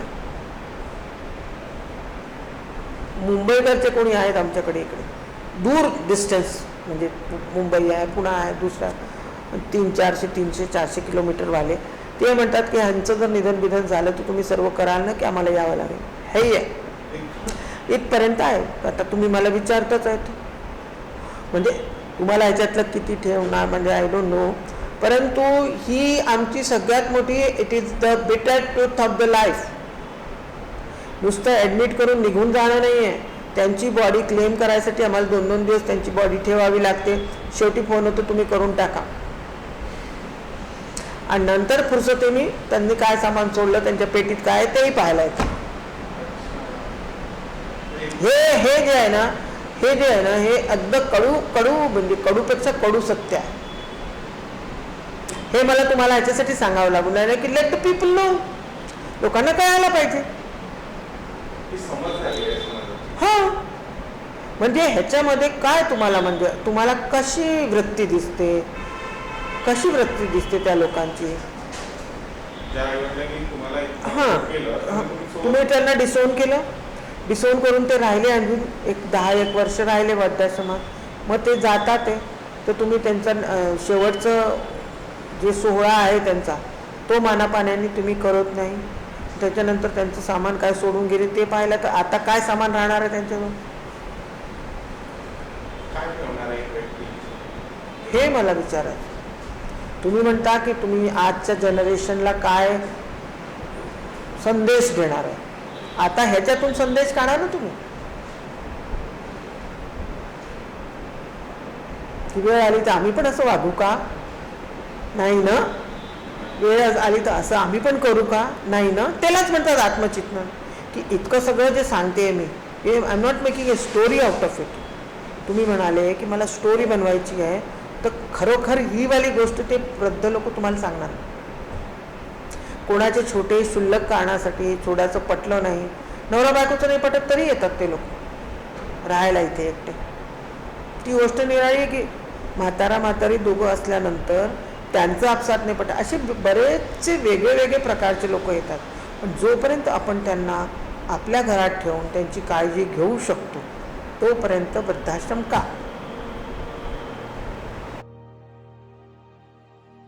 पंचवटी वृद्धाश्रम हे वृद्धाश्रम नसून वृद्धांचे निवासस्थान आहे. तेथे जे पण वृद्ध राहतात ते आपल्या संपूर्ण स्वातंत्र्याने आणि इच्छेने राहतात. त्यांची संपूर्ण व्यवस्था अतिशय उत्तम प्रकारे तेथील व्यवस्थापक टीकेकरताई पाहत असतात. ताई स्वभावाने उग्र पण तितक्याच प्रेमळ आहेत. सर्वांची व्यवस्था ही अगदी आईप्रमाणे टीकेकरताई सांभाळत असतात. त्यांनी त्यांचा अनुभव सांगताना म्हटलं की त्यांनी आपल्या आयुष्याचा एक मोठा काळ या वृद्धाश्रमाला दिलेला आहे आणि आज सर्व वृद्धगण त्यांना आपल्या मोठ्या ताईप्रमाणे मानतात. वृद्धाश्रमामध्ये जे आहे म्हाताऱ्यांची संख्या वाढत आहे, आधी वृद्धाश्रम सारख्या नव्हते. पद्धतच नव्हती. नाही. तर ही संख्या वाढणं आणि हे चलन वाढणं, तर त्याला जबाबदार घरचे आणि लोक. कारण काय त्याला असं म्हणजे वाटतं? घरामध्ये जेव्हा एक आपले आईवडील असतात, आईवडिलांना 4 मुलं असतात, ते सगळ्यांना सारखं करतात. मग त्या मुलांचे लग्न झाले की 4 सुना येतात, त्या 4ही सुनांच्या मतभेदामध्ये होतो परिणाम. मग त्यांना वाटतं की मोठ्या मुलांनी सांभाळावं, त्याला वाटतं मीच का सांभाळतो, याने सांभाळावं. असे जे मतभेद होतात, त्या मतभेदांमुळे आई वडिलांची होते दयनीय अवस्था. म्हणजे जी जनरेशन गॅप म्हणतात ती इथे तयार होते आणि त्याच्यामुळे त्या म्हाताऱ्यांना इथे यावं लागतं वृद्धाश्रमात. जे मुलं आपल्या आईवडिलांना इथे सोडून जातात किंवा वृद्धाश्रमामध्ये टाकतात, तर त्या मुलांना तुम्ही काय संदेश देता? तुम्हाला वाटते आम्ही त्या विचारतो त्यांना, तुम्ही का बरं आजीला वृद्धाश्रमात आणता? ते सगळं खरं जे कारण असं सगळं सांगतात. मग आपल्याला वाटतं आपण वृद्धाश्रम तर आपण काढलाच आहे, आपल्याकडे जागा आहे, मग आम्ही घेतो आजींना. ठीक आहे, मग आम्ही इथे तरी ती सुखी राहील. ते सांगतातच तुमच्याकडे चांगलं राहील आमची आजी, कारण तुमचं चांगलं आहे म्हणून वृद्धाश्रम. आमच्या इथे सगळं चांगलं आहे, म्हणजे जेवण खाण हे ते खूप तारीफ करण्यात अर्थ नाही, पण व्यवस्थित. इतक्या वर्षातला एखादी चांगला अनुभव आणि एखादी वाईट अनुभव काय आहे तुमचा? वाईट अनुभव म्हणजे एक गोखले नावाची आजी होती, खूप सुंदर होती आणि ती खूप गरीब होती. आमच्याकडे 2 प्रकारचे लोक आहेत, पैसे भरणारे, पैसे न भरणारे. म्हणजे पैसे न भरणारे 35 लोक, पैसे भरणारे बाकीचे लोक आहेत तसे. तर जे पैसे न भरणारे होते, ती आजी वाढली. तिच्या मुलांनी आम्ही तिला कळवलं होतं, म्हणजे मी काही माझ्या घरी माझ्या आजीला नेणार नाही, मी काही तिची मेलेली जी बॉडी आहे ती मी घाटावर नेणार नाही, मी येत पण नाही. मी म्हटलं तू असा कसा येत नाही, मी ऑटो करते तुझ्या घरासमोर आणून आजीला सोडते म्हटलं. नाही नाही म्हणा, असं नका करू. मी म्हटलं मग तू ये, आम्ही सगळं करू म्हटलं, एकही पैसा तू खर्च नको, आम्ही यांचं सगळं करू. मग तो आला. म्हणजे असे पण अनुभव आहेत आम्हाला की न येणारे पण लोक आहेत. आणि सगळे आमचे लोक जे होते माझे जुने, ते मेले खरोखर सगळे कामं करणारे लोक होते. तर ते आता गेले, ते राहिले नाही माझ्या. आता सध्या जोपर्यंत मी आहे, माझ्या आजी लोक चांगले आहेत, काम करणारे लोक चांगले आहेत, तोपर्यंत हा आश्रम चांगला राहील. तर पुढे नंतर जो कोणी चालवेल तो त्यांच्या हिशोबाने चालवेल. वृद्धाश्रम लोक 112 असे लोक आजी आजोबा होते, पूर्ण एका खोलीत 4 आणि सगळ्या गरीब आजी खूप चांगल्या गुण्यागोविंदांनी राहत होत्या. इतका आनंद होता की बसले. म्हणजे काही करायचं, आपण त्यांना सांगायचं आज काय करायचं आहे, काय खायचं आहे, मग ते सांगतात आम्हाला हे हवं ते हवं. मग म्हणतात तुम्ही सगळ्या मदतीला या, सगळ्या याच्या मदतीला. आणि आम्ही सगळं खायचं प्यायचं इतकं करायचं. पूर्ण एक म्हणजे दिवाळी असली तर आमची पर्वणी असायची दिवाळी. रवा बेसनाचे लाडू वगैरे करायला सगळ्या पूर्ण या बेंचांवर बसायचे. एक पंडित भाजून द्यायचा सगळा रवा बेसन वगैरे सगळं पाकामध्ये टाकून द्यायचं आणि मग सगळं एक असे ताटामध्ये द्यायचे आणि त्या लाडू बांधायचे. आणि ह्या लोक आम्ही स्पर्धा घेत होतो या लोकांची, कोण जास्ती काम करतो, कोण चांगलं काम करतो. आणि मग त्यांना वाटायचं आपल्याला बक्षीस मिळेल म्हणून ते खूप चांगले कामं करायचे. मग त्यांना बक्षीस वगैरे द्यायचं. 3 महिने तो सगळा स्वयंपाक, सकाळचा सगळा वरण भात भाजी पोळ्या चटण्या कोशिंबिरी सगळं 3 महिने आम्ही 5-6 लोकांची अशी एक ही ठरवली होती, म्हणजे टीम केली होती. सकाळच्या वेळेला या स्वयंपाक करते, संध्याकाळच्या वेळेला दुसऱ्या बायका स्वयंपाक करते. मग अशी टीम ठरवून ते सगळं काम केलं होतं. त्यामुळे मेससुद्धा चालवली आहे सगळ्या आजी लोकांनी. मग समजा मृत्यू झाला, खूप म्हणजे काही आजी आता खूप मेडिकलमध्ये ॲडमिट करायचं तर मेडिकलची व्हॅन बोलवायची. म्हणजे ती येत होती तिकडनं मेडिकलमधनं व्हॅन. मग त्या व्हॅनमध्ये वसंता झाडे, मी, ब्राह्मेताई अशा आम्ही 4 जणी जायचो. म्हणजे 3 बायका 2 पुरुष. आणि त्यांना मग मेडिकलमध्ये ॲडमिट करून यायचं. आणि मग मेडिकलमध्ये ॲडमिट केल्यावर त्या म्हणायच्या तुम्ही कोणीतरी राहा. त्यांना आम्ही म्हटलं मॅडम आम्ही कसं राहू, आमच्याकडे एवढं मोठं वृद्धाश्रम आहे, आमच्याकडे 120 लोक राहतात, त्यांचं कसं येईल. तुम्ही एवढं मोठे आहे ना, तुम्ही नर्सला ठेवा. आमची चॅरिटेबल संस्था आहे. आणि ज्या वारल्या होत्या त्या शांताताई दुबे होत्या, त्यांनी कमलाताई हॉस्पिटलसोबत सगळं काम केलेलं होतं, आजीव सेविका होत्या. म्हटलं ह्या बहिणी इतकं काम केलं आहे, कष्ट केले आहे, आणि या शेवटच्या क्षणात आता ही आजारी आहे, तर हिला तुम्ही ठेवा. आणि मग कमी जास्त झालं तर आम्हाला बोलवा, आम्ही येऊ म्हटलं, उद्या सकाळी तर नक्कीच येऊ. तर ते रात्री 2:30 वाजता वारली ती. तर मग त्यांनी आम्हाला फोन केला, तुमची आजी वारली, तुम्ही डेड बॉडी घेऊन जा. त्यांना सांगितलं नाही आत्ता नाही येऊ शकत, इतक्या रात्री डेड बॉडी कशी नेणार आहे आम्ही, तर तुम्ही ठेवा. तर त्यांनी लगेच तिला मर्च्युरी रूममध्ये नेऊन टाकून दिलं. मग आम्ही गेल्यावर म्हटलं कुठे आहे, तर तुम्ही मर्च्युरी रूममध्ये जा म्हणजे तिथून शोधून काढा म्हणे. अच्छा. मग मी आणि ब्रह्मे ते मर्च्युरी रूममध्ये गेलो आणि इतकी भीती वाटत होती. ते सगळे म्हणजे मेलेले ते टाकून ठेवतात मर्च्युरी रूममध्ये. मग एक असं अंथरून कसं या एकेकीचं पांघरून काढलं, बाहेरून पाहिलं. 4थ्या नंबरवर ह्या होत्या. अच्छा. 4थी म्हणजे जी पलंग पडेल त्याच्यावर त्यांना शोधलं. त्यांचे पांढरे कपडे घालायचे त्या. मग त्यांचं काढलं, बाहेर आणलं. सगळं फॉर्मॅलिटीज तिथे असतात. सह्या वगैरे करा, हे करा, ते करा, की डेड बॉडी आम्ही घेऊन जातोय. आणि मातृसेवा संघाच्या आजीव सेविका असल्याकारणाने मातृसेवा संघाचे जेवढे ते सत्यबाला तायर आहे, डॉक्टर कुसुमताई वानकर आहेत, पंढरपूरकर आहे, लता देशमुख आहेत, नलिनीताई दाणी, प्रमिलाताई दाणी, या सगळ्या लोक तिकडच्या. मग कळवलं आम्ही की त्या वारल्या. पूर्ण मातृसेवा संघातले अर्धे लोक इथे आले. की त्या शांताताई दुबेंना म्हणजे शेवटचा जो सलाम म्हटलं पण ते देण्याकरता. आणि मग इकडे मोक्षधाम जो आहे तिथे त्यांना नेलं. तिथे दहन केलं. दहन केल्यानंतर मग पुन्हा वापस आलो. मग सगळ्यांनी आंघोळी वगैरे केल्या. तेव्हा लोक जेवत नव्हते. जर कोणी वारलं ना त्या म्हणतात आज आपण जेवू नये, देवाची पूजा नव्हती होत. आणि ह्या देवाची पूजा करायच्या. देवाची पूजा झाली की तिला नैवेद्य दाखवल्याशिवाय जेवणच मिळत नव्हतं. आमचा जो पंडित होता तो पंडित पॅन्ट शर्ट घालून आणि असं पट्टा असं तर चालतच नव्हतं. जेवढ्या बायका वाढणाऱ्या आहेत त्यांनी पूर्ण पदर खोचून ठेवायचा, अंबाडा घालायचा आणि पूर्ण पदर चांगला पक्का घट्ट करून मग नऊवारी पातळ असतात जे काय तुम्ही साडी वगैरे घालत असेल अशी टीम होती. म्हणजे जसं लग्न कार्यात वाढतात तशा 3 पंक्ती होत होत्या. 3ऱ्या पंक्तीत आम्ही जेवायचो कृष्णाचे भावेसोबत. रोज पूर्ण टीम वाढायची. आणि सगळं चटण्या कोशिंबीर सगळ्यांना ठरवून टाकलं होतं. ही मीठ वाढेल, ही चटणी वाढेल, ही कोशिंबीर वाढेल. मग एक फोडणीचं वरण, साधं वरण, तिखट भाजी, साधी भाजी, हे सगळे प्रकार होत होते. आणि गोडधोडसुद्धा हे सगळं व्हायचं. हे सगळं मग आम्ही त्यावेळेला द्यायचं. आणि जर कोणी वारलं तर ती बाई मग आता रात्री वगैरे बेरात्री केव्हाही वारली, सकाळी जरी वारली तरी त्यांच्या घरचे लोक यायला खूप उशीर व्हायचा. एक तर दिवाळीमध्ये वारली होती एक बाई. तर दिवाळीच्या दिवशी आम्ही इतकं लिटर मी जवळजवळ त्या दिवशी 25 लिटर दूध आणून ठेवलं होतं. बासुंदी करायची होती लक्ष्मीपूजन. मी म्हटलं आता ही दुधाचा काय होईल आपल्या. मग मी म्हटलं हे सगळं गरिबांना देऊन टाका आज. कारण आजी वारली आपली, आपण हे खाणं चांगलं नाही आहे. उदापुरी आजी.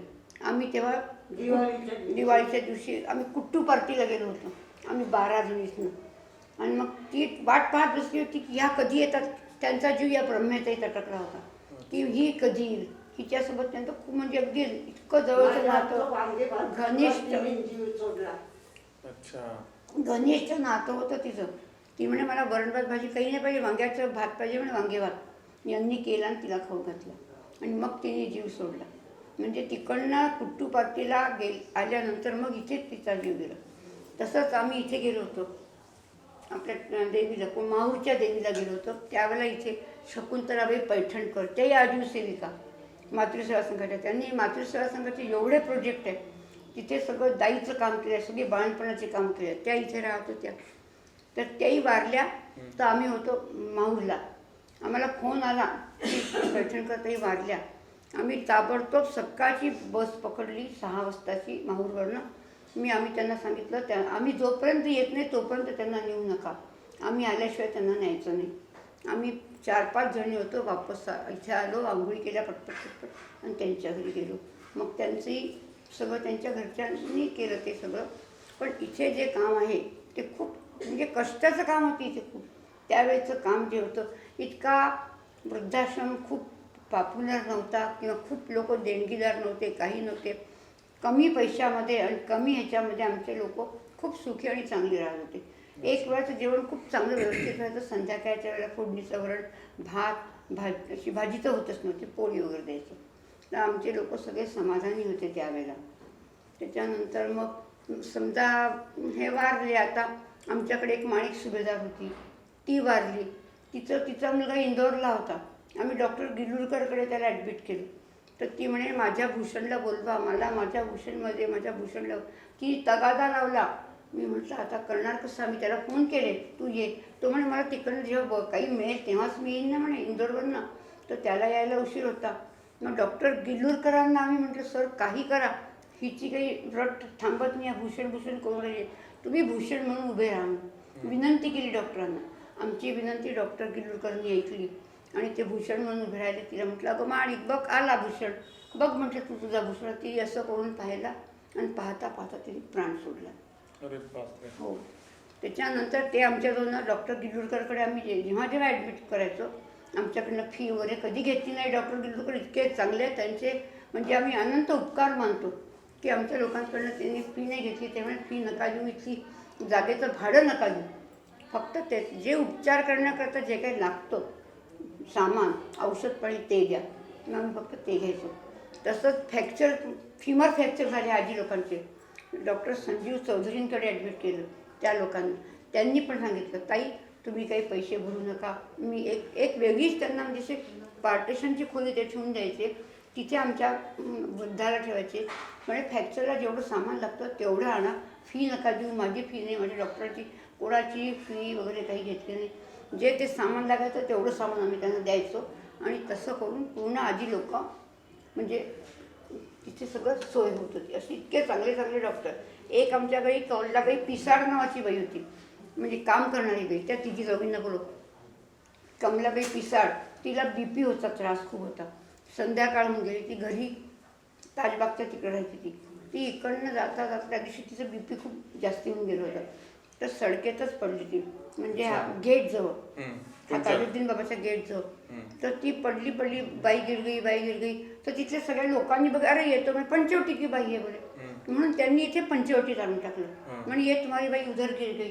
आम्ही बघितलं, म्हटलं अरे बापरे, तिथं घरी जात होती. मग काय करायचं, ती इतकी सिरियस होऊन गेली. डॉक्टर खळदकरांकडे नेलं, म्हणजे त्यावेळेला कुठे जागा नव्हती, डॉक्टर खळदकरांकडे नेलं. इथेच याच रोडवर आहे. म्हणजे इतके चांगले डॉक्टर्स आहेत.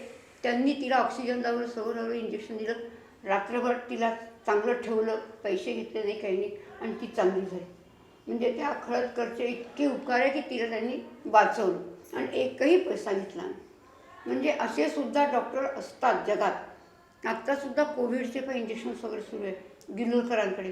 त्यांना आम्ही म्हटलं तुम्ही ताई तुमच्याकडचे 75+ वर्षाचे इतक्या वयोगटातील लोक आहेत, त्यांना कुठे तुम्ही सुया टोचता आणि इंजेक्शन देता म्हणजे त्या लोकांना देण्यात काय फायदा आहे. ते आता आज आहे जसे आहे तसे त्यांना आनंदात राहू देत. आमच्या घरी या कोविड काळात आम्ही कोणालाही येऊ नाही दिलं. इतकं जपलं की आज आमच्या लोकांना कुठल्याही प्रकारचा त्रास नाही. आम्ही सगळं त्यांची इम्युनिटी हे करतो, थर्मामीटर करतो, पल्सच्या म्हणजे सगळे प्रकारचे इन्स्ट्रुमेंट्स आहेत. सगळे दर 8 दिवसांनी आम्ही त्यांची टेस्टिंग करतो. काहीच नाही आहे त्यांना. आणि जेव्हा आली ॲडमिशन इथे त्यावेळेला इथे काहीही नव्हतं. तेव्हा फक्त 13,000 रुपये विजेचं बिल आलं. इथे बघा तुम्ही सगळ्या 13,000 रुपये विजेचं बिल आलं होतं. मी म्हटलं आपल्याजवळ ते एकही पैसा नाही. म्हणजे त्यावेळेला आमची महाराष्ट्र स्टेट कोऑपरेटिव्ह बँक ती होती. म्हटलं इथे तर काहीच पैसे नाही, बिल कसं भरायचं. मग आम्ही इकडे फोन केला मातृसेवा संघाला, त्यामुळे मी बिल भरते. म्हटलं मॅडम इथे तुरीची डाळ नाही, काही नाही, किराणा नाही, मी जेवण काय खावलं. तर त्या तिकडनं त्यांनी मेवावाला आहे, जिथे लोकमतचा बिल्डिंग आहे तिथे मेवावाला, त्याच्याकडनं सगळा किराणा त्यांनी आम्हाला दिला त्या मिळाला. त्याच्यानंतर मग आमचं पुढे वाढत गेलं. आणि खूप चांगल्या रीतीने आजची परिस्थिती अशी आहे की आज आमचे लोक सुख संपन्न, म्हणजे सर्व गुण संपन्न म्हणतात तसा आमचा आश्रम सर्व गुण संपन्न आहे.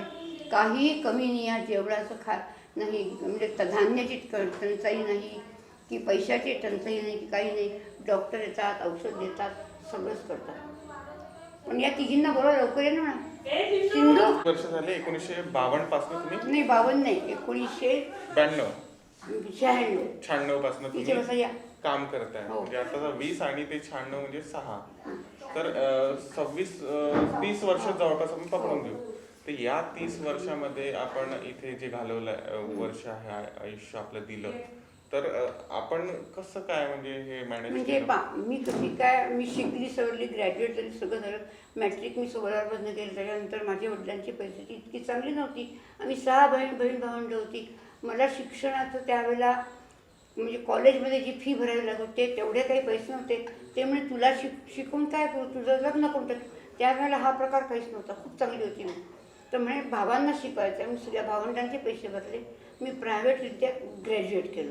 म्हणजे 1-1 वर्ष गॅप घ्यावी लागत होती. त्यावेळेला एकदम ताबडतोब परीक्षा देता होत्या, गॅप घ्यावी लागायची. तर प्रत्येक वर्षी गॅप घेत मग मी BA पर्यंत शिकली. मग BA पर्यंत शिकल्यावर रवीनगरच्या ट्रेनिंग सेंटरला हे घेतलं, टीचर्स ट्रेनिंग घेतलं. आणि ते ट्रेनिंग घेतल्यावर मला त्या लक्ष्मीनगरला सोनटक्केंची शाळा होती, त्यावेळेला किती 100 रुपये पगार होता. तर तिथे 1 ते 4 वर्गापर्यंत मी शिकवत होती. सगळ्यात स्कॉलरशिपच्या परीक्षा असायच्या मुलांच्या, तर त्यांना स्कॉलरशिपचे वर्ग वगैरे मी शिकवायची. मग ते शिकल्यानंतर म्हणजे मी रवीनगर शाळेमध्ये शिकवत असताना डॉक्टर राणे, आशाताई राणे, म्हणजे डेंटिस्ट राणे होते, खूप फेमस होते बर्डीवर. त्यांची बायको होती. मी म्हणजे स्वतः चाळीस नाही पण खूप हुशार होती. त्या मला म्हणायच्या, विभा तू माझ्या ह्याच्यात ये, हॉस्टेलमध्ये ये काम करायला. मी त्यांना म्हटलं, म्हणजे कुठे राहू, काय करू, मला लग्न तर होणार नव्हतं. तर म्हटलं, मग त्यांनी मला पूर्व विदर्भ महिला परिषदेच्या हॉस्टेलमध्ये राहायला जागा दिली. ते 78 पासून 1995पर्यंत तिथे काम केलं आणि 1996च्या सगळ्यात शेवटी नोव्हेंबरमध्ये इथे राहायला आले. मग तो म्हणजे सगळ्या तरुण मुलींसोबतचा काळ होता. आणि एक काळ गेला तो सगळ्यात लहान मुलांसोबत. टीचरशिप केली तेव्हा लहान मुलं होते, बालकमंदिरचे मुलं होते, 4थ्या वर्गाचे मुलं होते, मग सगळ्या तरुण मुली, आणि मग शेवट आज वार्धक्य आलं. वार्धक्यामध्ये सगळ्यात शेवटच्या काळात म्हाताऱ्यांचं. तर आमचे म्हाताऱ्यांचे लोक खूपच चांगले आहेत, इतके चांगले. पण आज जे आहेत ते सगळे म्हणजे जशी परिस्थिती वाढते त्यावेळेला कमी पगारात सगळे चांगले आनंदात राहत होते. आता पगार खूप मिळतो लोकांना, पैसा खूप मिळतो, पण असमाधानी आहेत लोक. म्हणजे अशा प्रकारचे लोक जर यात मुलींमध्ये काही हे नाही आहे, संस्कार नाही आहे, मुलांवर काही संस्कार नाही. मोबाईलचा जमाना आहे, नेटवर्क आहे, यूट्यूब आहे, काय काय सगळे प्रकार आहे, त्याच्यामध्ये सगळे गुंतलेले आहेत. औषधं दिले, सॅनिटायझर दिले, दर आठवड्यात दर महिन्यात सॅनिटायझर होतं, आमचं सगळं होतं. मग आमच्या आश्रमामध्ये जेव्हा लोक या कोविड परिस्थितीत 5 महिन्यात 7 लोक वारले. एक वारली मुंबईची, ठाण्यामधली, तिचे नातेवाईक. म्हटलं, अरे मावशी तर वारली, तर तुम्ही मी तर नाही येऊ शकत. म्हटलं, मग आम्ही करतो सगळ्या माझ्या या बायका, ही आम्ही सगळ्यांनी त्यांची अंत्ययात्रा, म्हणजे त्यांना मेल्यानंतर आपल्या घरी जे काय संस्कार आपण करतो त्यांना सरळ करतो, आणि जे काय दहनाचे सगळे आपण सामान आणतो तो सगळा बाजार आणला. त्याच्याकरता मला हेमंत देशपांडे नावाचे एक BJPचा कार्यकर्ता आहे तो, आणि ॲडव्होकेट जिल्हारे आहेत, ॲडव्होकेट जिल्हारेंनी मला मदत केली आहे ते. आणि आमच्या मातृसेवा संघाचे एक सलीम नावाचा जो ड्रायव्हर आहे, सलीम मधुकर, हे दोघं तिघं जण आले. आणि ह्यांनी आम्ही सगळ्यांनी मिळून तिचं सगळं काम केलं. आणि म्हणजे ते जे तिरडी उठवायची होती तीसुद्धा हिनी खांदा दिला, हिनी खांदा दिला, त्या दोघा तिघांनी खांदा दिला. म्हणजे घरचे कोणीही येऊ शकले नाही, म्हणजे कोणी त्यावेळेला किती बंदोबस्तही आवेला, घराच्या बाहेर कोणी जाऊच नव्हतं शकत. तर आणि शेवटी मग सगळी परमिशन मला आमचा नगरसेवक आहे पिंटू झळके त्यांनी दिली होती. पोलीस प्रशासन सगळीकडे पूर्ण चौकात पोलीस प्रशासन होतं. भाज्या वगैरे आणायच्या वेळासुद्धा मी म्हणायची, मला तर कुठल्या ती म्हाताऱ्यांना जीव घालायचा आहे, भाजी पाहिजे. तर त्यांना ते म्हणायचे, कहाँ जा रहे. म्हटलं, सर मला भाजी आणायची, वृद्धाश्रमाची भाजी आणायची. ते मला परमिशन देत होते. म्हणजे सगळ्या पोलीस प्रशासनाने आम्हाला या कोविड काळात मदत केली आहे. जेव्हा आमची डेडबॉडी घेऊन जायचं त्यावेळेला ती शिवभाविका असायची, त्यामुळे त्या शिवभाविकेतनं पण नेलं. आम्ही सगळ्याजणी 4-5 जणी, ते 2 जण, आम्ही 7 जण असायचो. संपूर्ण तिथा जो गोंडाणे नावाचा मनुष्य आहे दिघोरी घाटात, त्याला आम्ही फोन करायचो, तू सगळी तयारी करून ठेव. आमच्याकरता संपूर्ण ती रचून वगैरे जी काय असते ते सगळं ठेवायचं. त्याच्यावर त्यांनी आम्हाला म्हणजे हा जो कोविडचा काळ आहे, या कोविड काळात जे 7 लोकांचा मृत्यू झाला आहे, त्या काळात माझ्या या सगळ्या बायका, जे काम पुरुषांनी करायचं असतं ते या 5 जणांनी केलं. या बायकांचे उपकार मी कधी विसरू शकत नाही. पूर्ण आजी वारली आहे, तिचं प्रेत आहे, त्या प्रेताला आपल्यासमोर आपण अग्नी येतो, आणि शेवट तिथे कवटी फुटायची, त्याला गोबऱ्या टाकायचा. हे काम किती कठीण आहे.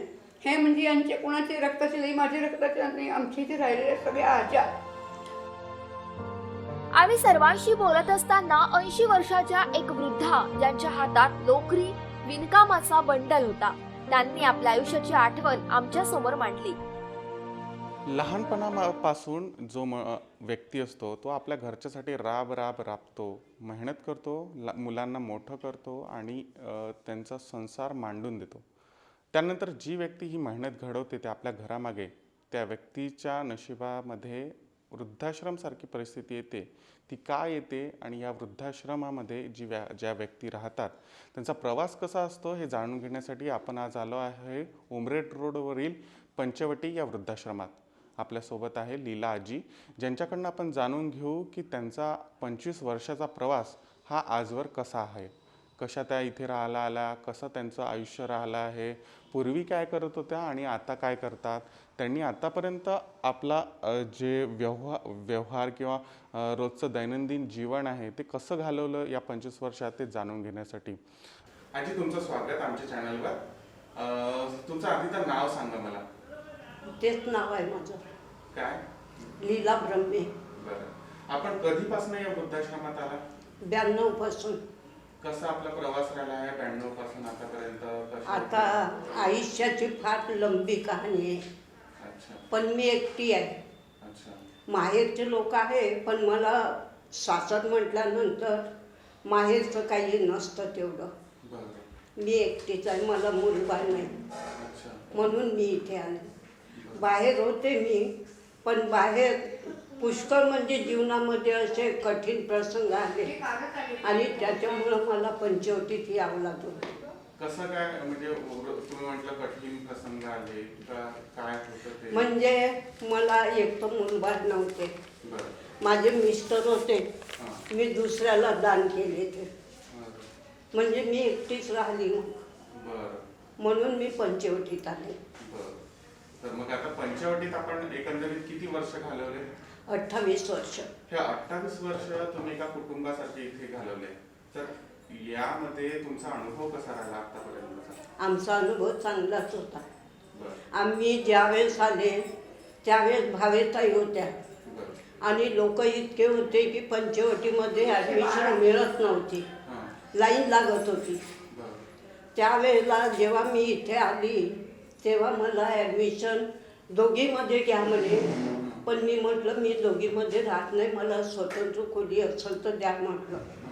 त्यांनी सामान ठेवण्याची खोली होती, जागाच नव्हती त्यावेळेला, सामान ठेवण्याची खोली होती, ती खोली रिकामी करून मला जागा दिली राहायला. बरं. हे एक म्हणजे मुख्य विशेष. आणि तेव्हापासून मी इथेच आहे. त्यांच्याबरोबर कामही केले, भावेताईबरोबर केले, यांच्याबरोबर केले. 25 वर्षामध्ये पुष्कळसे कामं केले आम्ही असे. अच्छा. कोणी बिमार पडलं, जेव्हा बिमार पडलं तेव्हा जाऊन राहायचं, त्यांना दवाखान्यात ॲडमिट करायचं, त्यांच्याजवळ जागरण करायचं रात्रभर. बरं. मेले मुर्देसुद्धा आम्ही आणले मांडीवर. हो, अच्छा. ताई आणि मी, आपण 4-5 लोकांना आणलं. ताई आणि मी. अच्छा. मेला मुर्दा आम्ही दवाखान्यात नेलं भरती करायला. एक कांचनवार म्हणून होते, हां, हां.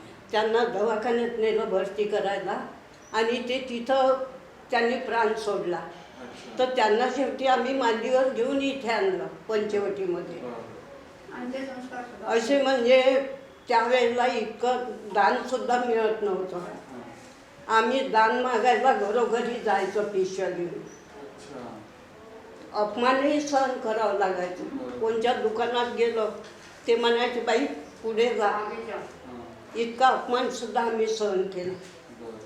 मी कुठे वर्धमान नगर राधाकृष्ण मंदिर तिथे जायची धान्य आणायला, सदरमध्ये जायची तिथून धान्य आणायची, प्रतापनगर देवीचं मंदिर तिथून धान्य आणायची, कामठी रोड कुठे नुसते माणसं आणि मी एकटी बाई तिथे.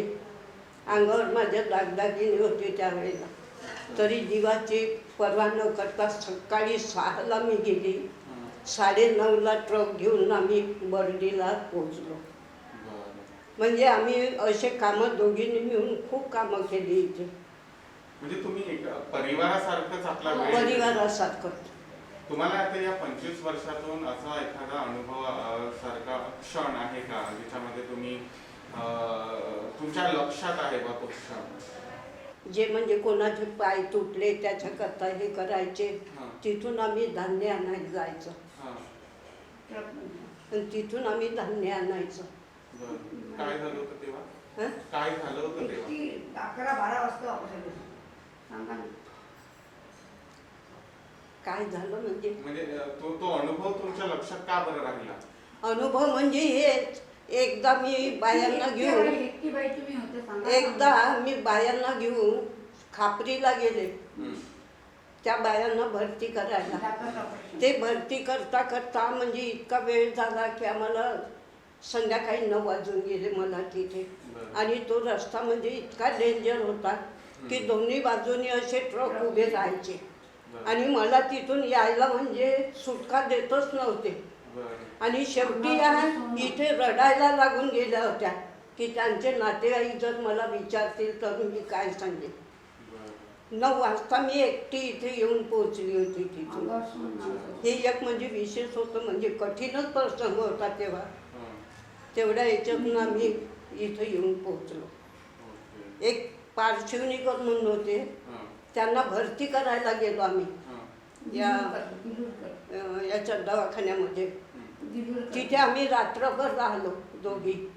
आणि यांनी इथे चहा साखर ठेवली नव्हती म्हणून तडफड व्हायचं, केव्हा पोचतो केव्हा नाही. आणि पहाटेला उठून आम्ही दोघी निघालो. रस्ता अगदी सांसून, रिक्षा मिळेना. एकच रिक्षेवाला मिळाला, तो इतका दारू पिऊन धुंद होता की आम्हाला असं वाटते की पंचवटीपर्यंत आम्ही पोचतो की नाही. पण त्यांनी आम्हाला बरोबर इथे आणून सोडलं. पोलीस व्हॅन होती तिकडून. त्यावेळेचं तुमचं वय किती होतं?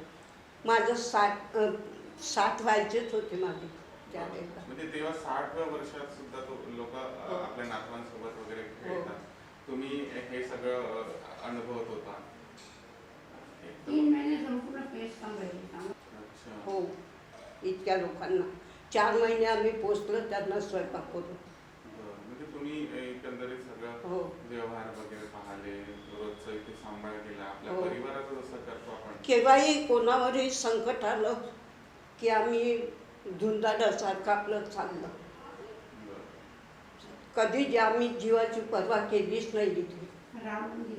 आणि तेवढं असूनही आता आमच्या इथं देवळामध्ये असो काही असो, देवळातलं काही धान्य येईल काही येईल तर ते आमचं असं ह्या कधी इकडे वापरत नव्हत्या. ते धान्य आम्ही काय करायचं, तांदूळ आले त्याचा एक मस्त मजेदार फोडणीचा भात करायचा, मस्त पंगत टाकून आम्ही सगळे मिळून खायचे. कधी गहू आले ते दळून आणायचे, त्याचे पाण्यातले ते दिपटे करायचे आणि पंगत बसून सगळ्यांना वाढायचे, सगळे मिळून खायचे. म्हणजे एकंदरीत असं पिकनिक सारखं तुमचं वातावरण? पिकनिक सारखं वातावरण. तुम- आमचं पहिलेचं वातावरण खूप छान गेलं. अच्छा. मग आता का बरं असं तुम्हाला वाटतं की- विचार. आता काही सांगता येत नाही आता काय. श्रीमंत लोक आले आता. आता खूप वातावरण म्हणजे थोडंसं हे झालं इथं. पहिलेचं वातावरण आता असं वाटते का तो दिवस कधी येईल मिळणारच नाही. असं आम्हाला वाटून राहिलं. ओके. तर तुमची दिनचर्या कशी असते इथली? काय तुम्ही करता सकाळी पूजा करतो उठल्यानंतर? सांगा ना. राम मंदिरची. काय? राम मंदिरची पूजा संपूर्ण मीच करतो. हो, राम मंदिरची पूजा केली मी 15 वर्ष. तुमची दिनचर्या कशी असते? रोज सकाळी उठल्यापासून तर झोपी जातपर्यंत तुम्ही काय करता? आमचं त्यावेळेला पूर्वी देऊळ माझ्याकडे होतं. बरं. सकाळी उठलं की आंघोळ केली, हात तोंड धुतलं, चहा घेतला, आंघोळ केली की देवळात जायची. बरं. तर मला तिथून यायला 11 वाजायचे. हं. कधी नाश्ता सुद्धा कधी मिळत नव्हता मला. हं. सगळं म्हणजे इतका जे भांडे घासायचे, तिथून पोछा लावायचा, रांगोळ्या काढायच्या, ते सगळं माझ्याकडे मी स्वतः हाताने करायचे. कोणते जाळे धरले वरती स्टूलवर उभं होऊन जाळे काढायचे, बापरे. ते स्वतः मला करावं लागायचं. अच्छा. आता त्या मनाने काहीच नाही राहिलं. बरं. म्हणजे आता नाही तुमचं काही? आता सगळं बाया करून घेतात. तेव्हा होते नाही लोक? तेव्हा होत्या बाया, पण ज्याचे कामं तेच करत होते. बरं. पूजा आमच्याकडे होती म्हणजे तिथलं देवळातलं सगळं आम्हालाच करावं लागत होतं. बरं. देवाचे कपडे, देवाचे भांडे, देवाचे कपडे सुद्धा मी शिवायचे. आजपर्यंत देवाचे कपडे मी स्वतः शिवले. हो का? हो. बापरे. म्हणजे तुम्ही एकंदरीत तुम्हाला हे करायची हे विणकाम करायची आवड आहे? हे तर मला आहेच, कारण मी पहिलेपासून याच्या परीक्षा दिलेल्या आहेत. परीक्षा सुद्धा दिल्या? म्हणजे कसं काय? आणि माझं शिक्षण सुद्धा मी लग्न झाल्यानंतरच माझं शिक्षण केलं. पूर्वीच्या काळी कुठं इतकं होतं. मराठी 4थीत असताना माझं लग्न झालं. बरं. त्याच्यानंतर मी 4थीपासून मॅट्रिकपर्यंत शिकले. मग आमच्या अशा बदल्या होत गेल्या गावोगावी आणि ज्या गावात जाईन त्या गावात काही नाही काही करत राहायचं. तुमच्या बदल्या होत गेल्या म्हणजे तुम्ही काय करायच्या, म्हणजे नोकरी करायच्या? नाही, माझे मिस्टर नोकरी करत होते. अच्छा. हो, ट्रॅक्टर स्कीममध्ये होते त्यावेळेला. ओके. मग बदल्या झाल्या की मग गेलं की कुठेही ज्या गावात जाईन त्या गावात काही नाही काही मी शिकतच राहिली.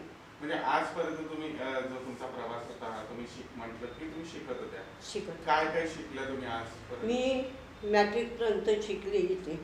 5वीपासून मॅट्रिकपर्यंत शिक्षण घेतलं. नंतर आमची बदली झाली भंडाऱ्याला.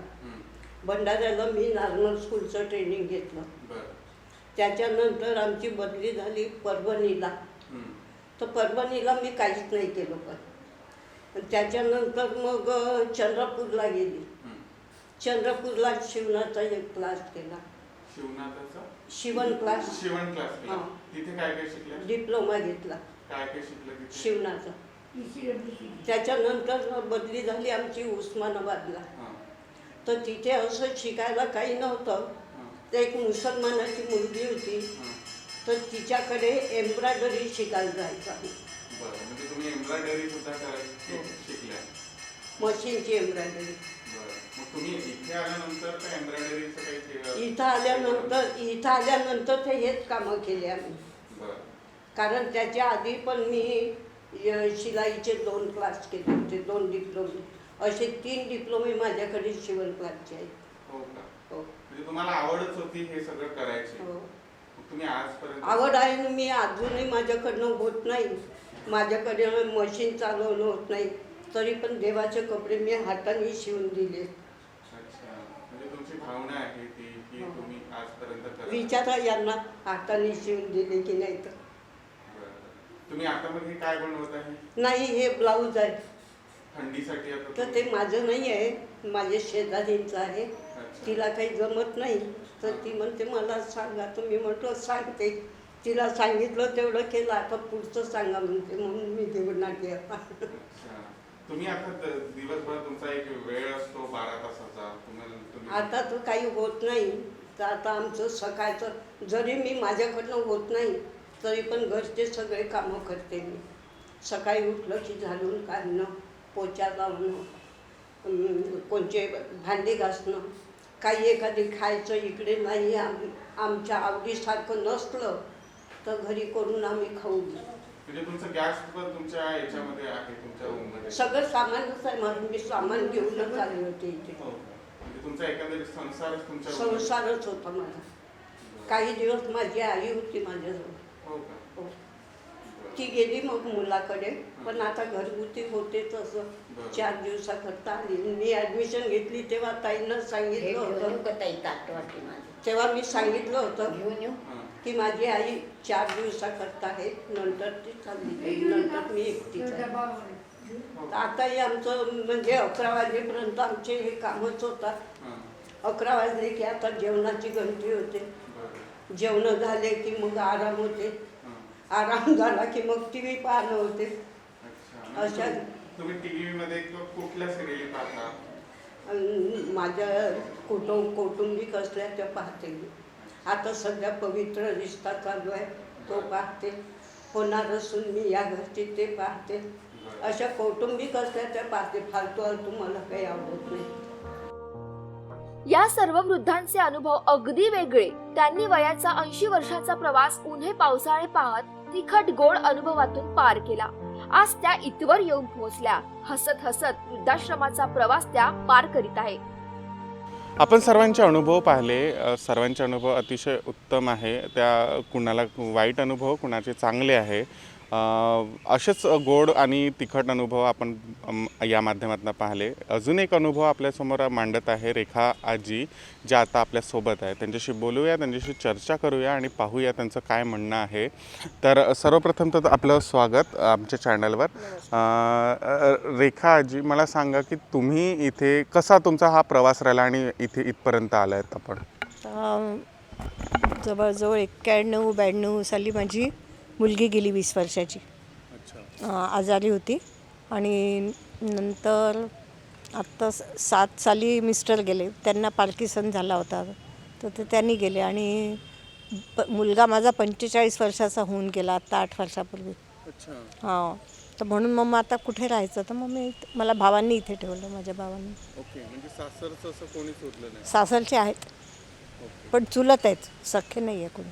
बरं. म्हणून मग तुम्ही भावाकडे गेले आहोत.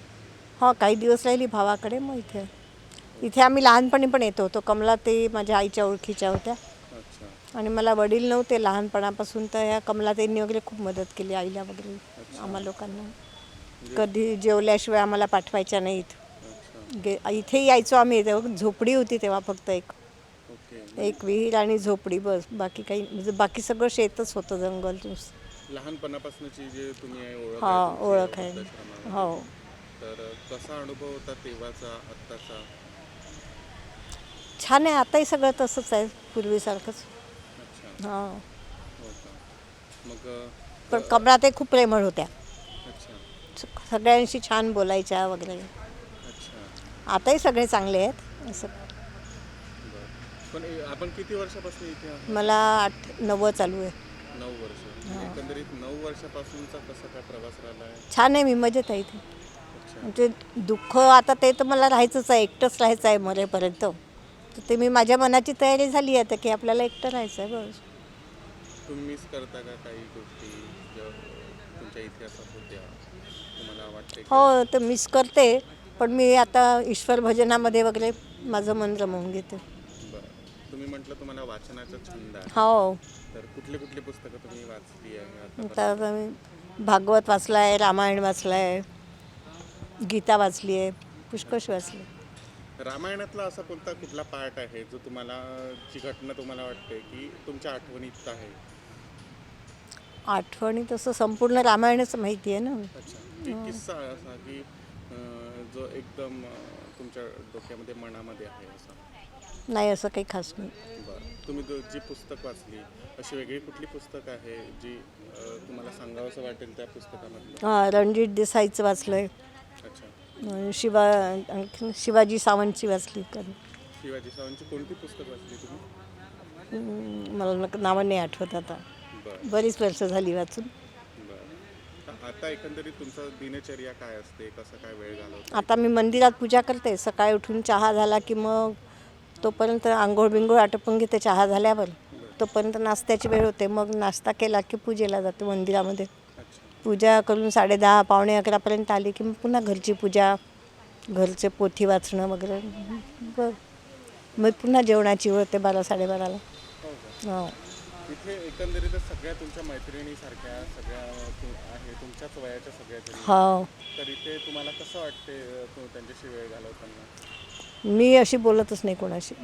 माझी रूम बरी, मी बरी. अच्छा. म्हणजे आणि इथे आधी स्पर्धा व्हायच्या असं म्हणत होते. हो, आताही होतात, नाही कोरोनामुळे बंद आहे, अच्छा. नाही तर छान खेळबिळ व्हायचे आमचे इथे. याच्यातच आम्ही हरतालिकेचा कार्यक्रम केला होता, इथे रास गरबा खेळलो होतो. अच्छा. हो, दरवर्षी असं आयोजन होते इथे. हो. तर मग तुम्ही कोजागिरी होते छान याच्यात. अच्छा. हो, तुम्ही मग तिथे सगळं आपला वेळ वगैरे घालवता? हो, छान. बरं. आणि तुमची आठवणीतली असं कोजागिरी किंवा एखादी सण जो तुम्हाला खूप आनंद दिला त्या? सगळेच सण छान होतात आमच्या इथे. दिवाळी पण छान होते, लोक बाहेरचे येतात, आम्हाला फटाके देतात उडवायला, फुलझड्या, झाड वगैरे असं उडवतो आम्ही. अच्छा. म्हणजे एकंदरीत तुमचं दिवाळी. हो, बिलकुल मस्त छान आहे आमचं सगळं. एक तर खाणं पिणं इथलं व्यवस्थित आहे, सगळंच छान आहे. म्हणजे येणार डोनेट लोकही खूप देतात. साड्या बिड्यांपासून आम्हाला सगळं मिळतं, ते साबण, साड्या, सगळे आजूबाजूला असतात ना, हां हां. त्याच्यामुळे असं एकटे पण नाही जाणवत. बरं. तुम्हाला आधी असं कसं वेगळं वाटायचं का की तुम्ही म्हणजे तुम्ही इथलं प्रॉपर आहात का नागपूरच्या? हा, प्रॉपर नागपूरचं. अच्छा. मग तुम्ही तुमचं जे घर होतं आधीचं स्वतःचं नव्हतंच, आमचं भाड्यानेच राहत होतं. भाड्यानेच राहत. हो. मग मिस्टर काय करायचे तुमचे? ते पंजाबराव कृषी विद्यापीठमध्ये. विद्यापीठात होते. हो. आणि मग एकंदरीत किती वर्ष तुम्ही जो आहे संसार सांभाळला? माझा संसार झाला 45-47 वर्षाजवळ. 47 वर्ष तुम्ही संसार सांभाळला. हो, त्यानंतर मग मुलगी वारली 20 वर्षाच्या असताना. हो. त्यानंतर मुलगा 45 हो. वर्षाचा आणि मग मिस्टर. नाही मुलगा हे मिस्टर आधी गेले, त्यावेळेला मुलांनी आम्ही आमचं केलं. यांना पार्किन्सन्स झाला होता. तर त्याच्यामुळे मग त्यांचं खूप करावं लागायचं ना. 3-4 महिने ते पूर्ण अंथरुणावर होते. हो का? म्हणजे खायला घालण्यापासून सगळंच करावं लागायचं त्यांना. तुम्ही एक बाळ सांभाळत होते असं म्हणून. हो. चहा पाजण्यापासून तर सगळं. मग मुलाचं कसं काय झालं? त्याचं अचानकच झालं. तो दौऱ्यावरून आला आणि मग त्याला ऊन लागलं की काय माहिती नाही. रात्रभर एकदम चक्कर आली आणि गेलाच. हो का? हो. एकंदरीतच आपण सर्वांचा जो आहे अनुभव, तिखट गोड असा अनुभव आपण पाहिला आहे. रेखाताईचा जरा वेगळा अनुभव आहे, त्यांनीच तो आपल्यापर्यंत मांडला. तर मग नक्कीच आपल्याला हे ज्या विविध आजी आहे ज्यांनी आपल्याला हे सांगितलं, त्यांचे अनुभव सांगितले, तुम्हाला हे कसे वाटले, काय वाटलं हे तुम्ही नक्कीच ठरवा. त्यांच्या अनुभवातनं शिकण्याचा प्रयत्न करा. काय त्यांचं म्हणणं होतं, कुठे अडचण येते, कुठे कुटुंबामध्ये प्रॉब्लेम्स येते, कुठे नवीन विचार येतात आणि जुन्या विचारांना जी आहे ते बाहेरचा रस्ता दाखवण्याचा प्रयत्न होतो. आणि जवळपास 30 ते 35-45 वर्षापर्यंत जो सांभाळलेला संसार आहे तो एका झटक्यामध्ये त्यांना सोडवून वृद्धाश्रमाचा जो मार्ग निवडावा लागतो हा आपण पाहिला आहे, त्यांचे अनुभव पाहिले आहे. वृद्धाश्रम हे फक्त यासाठीच नाही आहे की त्यांना काही घर नाही, दार नाही. आपण हे पण पाहिलं की वृद्धाश्रम हा एक सहारा आहे, एक असं पण वसतिगृह आहे ज्याच्यामध्ये त्यांना त्यांच्या मनाप्रमाणे त्याच्या स्वातंत्र्याने त्यांना राहायला मिळत आहे.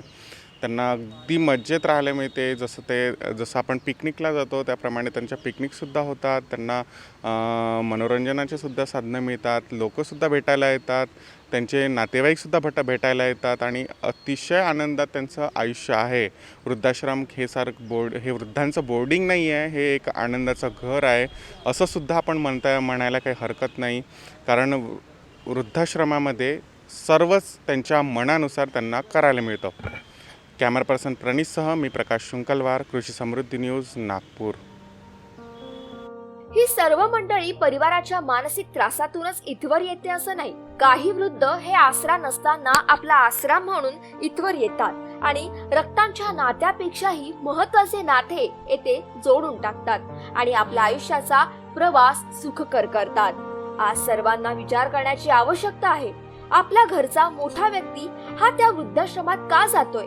त्याला वृद्धाश्रमात जायची आवश्यकता का पडलीये? त्यांचे संस्कार कमी पडले की आपली समजूतदारी किंवा आपण आपल्या जबाबदारीपासून तर पळ काढत नाहीये ना? आपले आपणच ठरवायला पाहिजे. घरी मोठी व्यक्ती नसल्यानेच आज परिवारातील लहान मोठ्यांना विविध त्रास होतोय. मोठ्यांना मानसिक त्रास आणि युवकांची सहनशक्ती कमी झाली आहे. त्यामुळेच आत्महत्यांसारख्या घटना आपल्याला पाहायला मिळतात. आपण या सर्वांच्या आठवणीतून एक नाव जे पाहिलं आहे ते कमलाताई हॉस्पेट यांचं आहे, ज्याच्यामधनं आपल्याला माहिती पडलं की त्या काळी लावलेलं हे वृद्धाश्रमाचं झाड जे आहे कमलाताईंनी, ते आजही त्याच प्रकारे उपस्थित आहे. त्या माध्यमातनं म्हणजे याचा सांभाळ करत आहेत टिकेकर ताई, ज्या अतिशय म्हणजे एका आईप्रमाणे, म्हणजे एक कुटुंब जशी एक आई सांभाळते त्याचप्रमाणे वृद्धाश्रमाचं जे झाड आहे, कुटुंब आहे, ते सांभाळण्याचं काम टिकेकर ताई या करत आहे. या माध्यमातनं आपल्याला माहिती पडलं की कशाप्रकारे एकंदरीत हा पूर्ण गाडा आहे, जो संसाराचा गाडा आहे वृद्धाश्रमवाल्यांचा, तो चालतो आहे. कॅमेरा पर्सन प्रवीणसह मी प्रकाश शुंकलवार, कृषी समृद्धी न्यूज, नागपूर.